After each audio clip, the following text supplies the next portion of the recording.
an historic episode that the talented historian and writer Josephus Flavius wrote about almost 2,000 years ago. His account contains all the elements of a fantastic drama in which Jews, Romans, and idealists fight to the death. It's no wonder that Hollywood jumped at the opportunity to tell this fascinating story. With an impressive set and thousands of extras, they created a colossal film featuring the rebel leader Eleazar, son of Yair, and the Roman commander Flavius Silva in the leading roles. However, in the movie, unlike real life, no one really deals with the dilemmas or personal struggles, and certainly not with the more problematic aspects of the story. Then where should we start our story? We could start with the Osmanians, who were the first to discover the advantages of this isolated cliff in the heart of the desert. Or we could start at the end, with a dramatic project of the Masada excavations, with Igal Yadin, the head of the excavation team, who would stand on the mountain and read Josephus Flavius' description of the account, and everyone around him could actually hear the echoes of the fighting. Or we could start the quest with King Herod. Herod, who ruled under the auspices of the Romans, built himself a magnificent fortress here on the mountain, which was to be his sanctuary in troubled times, and believe me, he really had troubles. Herod, like any other king, built his palaces to the highest standards of his day. One of them is this Western Palace.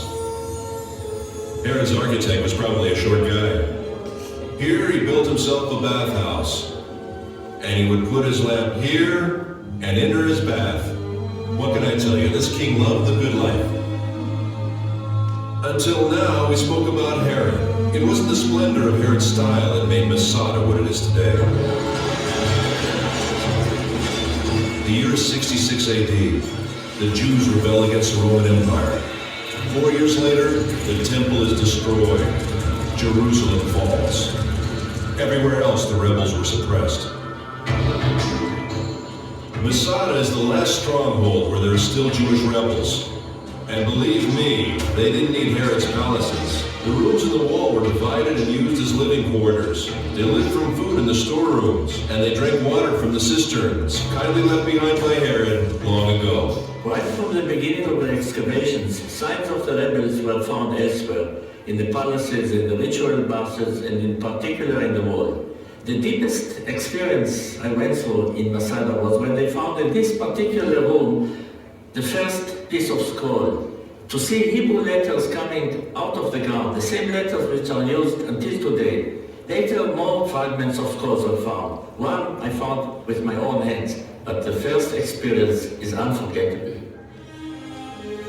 Throughout the revolt, groups of refugees sought asylum on the mountain.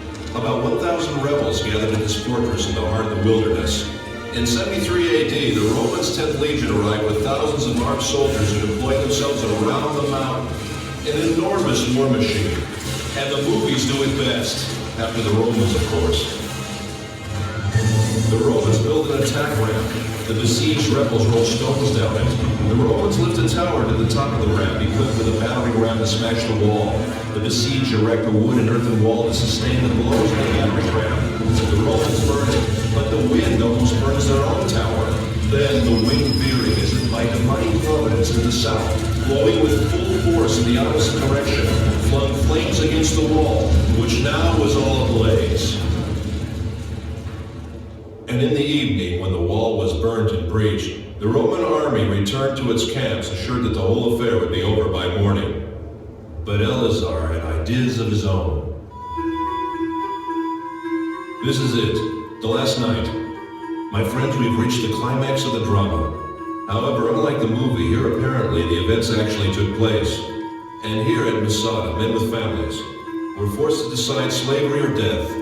Eleazar had no doubts, but he had yet to convince his comrades in arms. Ladies and gentlemen, the speech of Eleazar.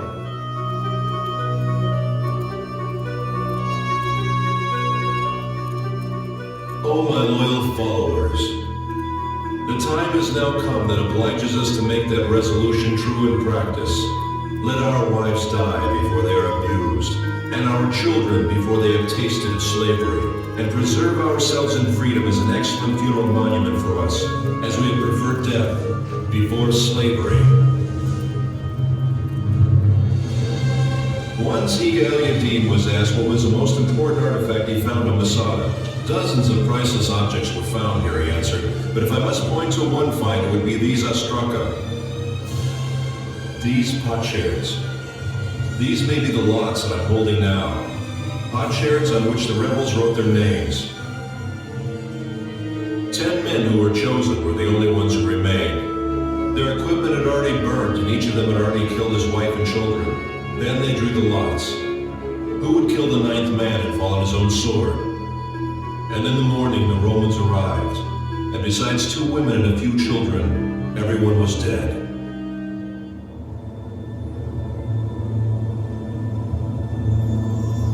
After the drama came silence.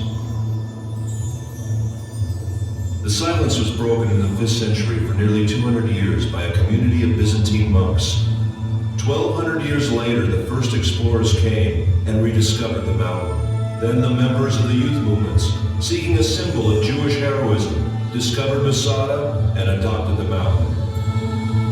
After them came the hikers and the tourists. Masada had become a focus of pilgrimage. Professor Netzer, what do you really think about the act of courage that ended in suicide? It means the utmost courage to prefer death to a life of slavery. So it's death or freedom? Yes, death as a free man or slavery in the hands of the Romans. Which choice would you make? No matter what, Masada has become a symbol of staunch resistance against a fierce enemy. And if it is a symbol, then perhaps this might be some kind of victory. Ladies and gentlemen, I invite you to climb the mountain.